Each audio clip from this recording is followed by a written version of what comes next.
It was now a little more than a week ago that Nehemia Gordon almost had an asthma attack from laughing over someone's interpretation of Hebrew letters and Hebrew pronunciation, and so much has come in question about the pronunciation of the name. More than 6,828 times in the Bible, YeHoVaH appears. And Nehemia Gordon, we have a number of questions that have come up on this, and so let's handle some of the basics on that. So one of the questions, I get this about once a week, and what they're asking me is they say, okay, in the vowels that you have in the Hebrew Bible, the name is YeHoVaH, but that Hebrew letter Vav isn't the V, it's a W. And I get this question about once a week from people. And actually, can I read one? Yes. This is very typical of the type of questions I'll get on this. Let me just pull this up in the email. And usually what they'll say is, they'll say, I thought you knew Hebrew. How can you be so stupid? Don't you know there's no V sound in the Hebrew language? And the ones who are maybe a little bit more respectful, here's what they'll say. This guy says, he says, they start out with all due respect, and then they insult you. Right. Oh, they don't even bother with that. He says, I'm slightly puzzled with the pronunciation of wow. I am admittedly no Hebrew scholar, I'll bet. But for years I've been under the impression that the wow is pronounced with a hard V because of influences from German translators, and that the w is pronounced as a German w, which is a V.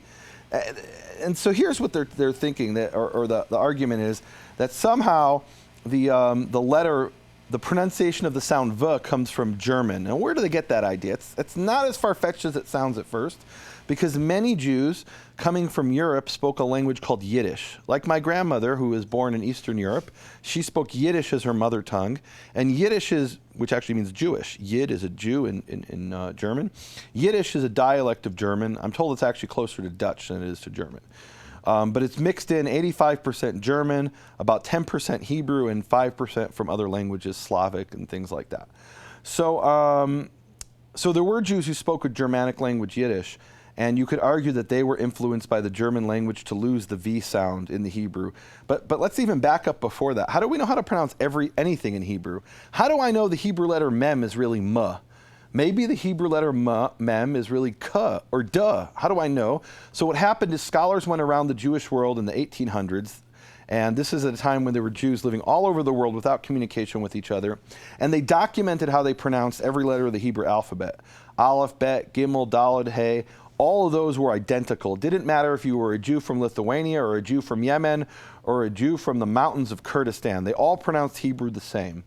When they got to the sixth letter of the alphabet, they found two different pronunciation traditions.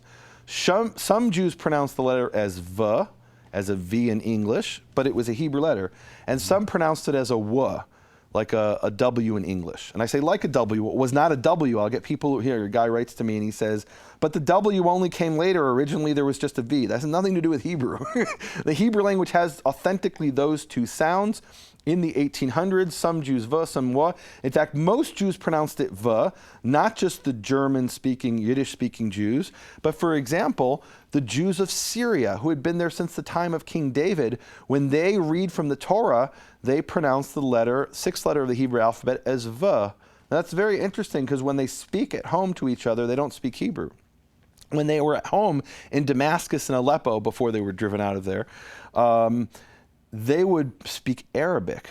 Arabic doesn't have a V sound, and it has that letter. The letter Vav exists in Arabic, and it's pronounced wow. And in fact, the pronunciation of wow comes from Arabic. I was sitting recently with the member of the Academy of the Hebrew Languages. This is one of the top people in the world when it comes to the Hebrew language. And I asked him, I said, now there are 5 Jewish communities that preserve this W pronunciation. One of them is the Yemenite Jews. Just 5? Just 5 small Jewish communities. Of all the Jews in the world, only 5 preserved the W sound. Okay, and that's probably instructive in itself. It's interesting. Where they are. So there are Yemenite Jews, Libyan Jews, and a few other places like that. And they're all Arabic speaking. And I said to this professor, I said, is it possible that this was influenced by Arabic? He said, it's not possible. It's 100% certain. This is one of the top experts in the world. He's not, no agenda, no axe to grind. He's actually an Arabic speaker himself. And he's not pronouncing the name anyway. He's not pronouncing the name issue anyway. to him. He's talking about the Hebrew language. He doesn't even know I'm interested in the name. I'm talking to him about the pronunciation of the Hebrew language. And then he showed me some ancient sources, which I'll get to in a minute if we have some time. It's quite fascinating. But basically what he's saying is, you can explain why a Yemenite Jew would say "wa," because he's speaking Arabic, and in Arabic they have the same letter and it's "wa." But why would a Jew from Damascus who speaks Arabic as his daily language, why when he all of a sudden reads Hebrew in the synagogue would his daily "wa" become "va"? He's clearly preserving something authentic to the Hebrew language. Now, that's only 150 years ago, 200 years ago. I wanted to go back further. So I scoured the sources with his help, and one of the things I found is that in ancient Hebrew, we have a poet named Kalir in the 6th century in the land of Israel. So now we're going back 1500 years, and this poet is writing, he's rhyming, and his rhymes, he rhymes two words, the word Levi, Levite, which is with a Vav, and the other word is Navi, prophet. Now, here's the really funny thing. I'll get these emails where they'll say, well, how do you not know? I thought you know Hebrew, Nehemia. How is it you don't know there's no V sound in the original Hebrew language? So the one thing all Jewish communities agree, whether you're from Yemen or Damascus or the mountains of Kurdistan, all Jews agreed that the V sound, the V sound does exist in the Hebrew language in the letter bet. The letter bet with a dot is B, without a dot is V. The example is Yaakov, Jacob. In English, it's Jacob, but in English, it's Yaakov, what we call a soft bet. A soft bet is a V sound.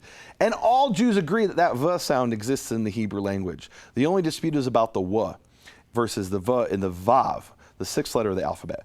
So this poet from the 6th century, from the 500s, he rhymes Navi with a soft bet, which everyone agrees on, with Levi. Now, according to the Yemenites, they don't pronounce it Levi, they pronounce it Lewi. And Lewi doesn't rhyme with Navi. He has a whole series of words which are v, actually v, and one of those is Levi. And there's no question whatsoever that 1,500 years ago in the land of Israel, the Jews pronounced that sound as a v. The interesting thing is 700 years later, this rabbi comes along named Ibn Ezra, and he was a famous poet. And he's criticizing this earlier poet from 700 years before, and he said, how could he be so stupid to rhyme Navi with Levi? Because in Ibn Ezra's Hebrew, Ibn Ezra spoke Arabic. And in his Hebrew, it was Lewi. He doesn't understand how this guy 700 years before in Israel is rhyming Navi with Lewi. There you see the influence of Arabic. And you can go back all the way to the time of Ezekiel and show, for example, the word for back in Hebrew is gav, and that gav can be written with a soft bet or with a vav.